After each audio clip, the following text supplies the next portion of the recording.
ലല്ലലം ചൊല്ലുന്ന ചെല്ലക്കിളികളെ വേടം കുറുക്കും കടങ്കഥ ഇക്കഥയ്ക്കുത്തരം തേടുവാൻ കൂടാമോ?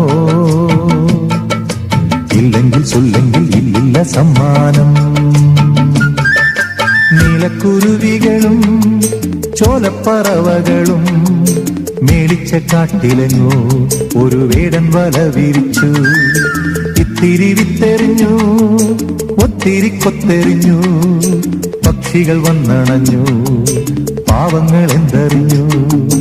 കാലെടുത്തു കൊക്കുടക്കി, കൊക്കെടുത്തു മേലുടക്കി, തച്ചും ചിറകിട്ടടിച്ചും ആ പാവങ്ങൾ ആവലയ്ക്കുള്ളിൽ കുഴഞ്ഞു പോയി. നീലക്കുരുവികളും ചോലപ്പറവകളും മേടിച്ച കാട്ടിലെങ്ങോ ഒരു വേടൻ വല വിരിച്ചു.